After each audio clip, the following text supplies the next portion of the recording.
Hi ஃபோக்ஸ், வணக்கம். Different parenting style சீரீஸில் 10th episode இன்னைக்கு பாசிட்டிவ் பேரண்டிங் ஸ்டைல்.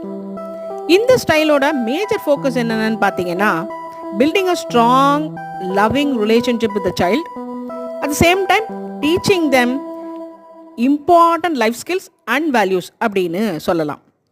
இது எதெல்லாம் எம்ஃபசைஸ் பண்ணுது அப்படின்னு பார்த்தீங்கன்னா, மியூச்சுவல் ரெஸ்பெக்ட், எம்பத்தி, understanding rather than punishment, discipline R rewards அப்படின்னு சொல்லலாம். இதோட பிரின்சிபல்ஸ் என்னெல்லாம்? பாசிட்டிவ் கம்யூனிகேஷன், மியூச்சுவல் ரெஸ்பெக்ட், நான் punitive discipline, emotional validation, fostering growth mind set அப்படின்னு சொல்லலாம்.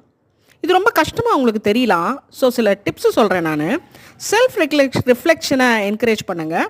பாசிட்டிவ் லாங்குவேஜ் யூஸை என்கரேஜ் பண்ணுங்கள். கவனமாக குழந்தைங்க சொல்கிறத முதல்ல கேளுங்க, புரிஞ்சுக்கோங்க. பனிஷ்மெண்ட்டில் ஃபோக்கஸ் பண்ணுறதை விட்டுட்டு சொல்யூஷனில் ஃபோக்கஸ் பண்ணுங்கள். இப்படி நீங்கள் வளர்க்குற குழந்தைங்க ஃப்யூச்சரில் எப்படி இருப்பாங்கன்னா, நல்ல இமோஷனல் இன்டெலிஜென்ஸோட, improved self esteem, better behaviour, reduced conflict, better mental health இப்படின்னு சொல்லலாம். ஸோ இதோட நம்ம 10 எபிசோட் கொண்ட சீரீஸ் முடிவு பெறுது. 10 விதமான ஸ்டைல் பற்றி பார்த்தோம். இதில் உங்களோட ஃபேவரட் ஸ்டைல் என்னன்னு கமெண்ட்டில் சொல்லுங்களேன் பார்ப்போம். நன்றி, வணக்கம், see you, bye bye.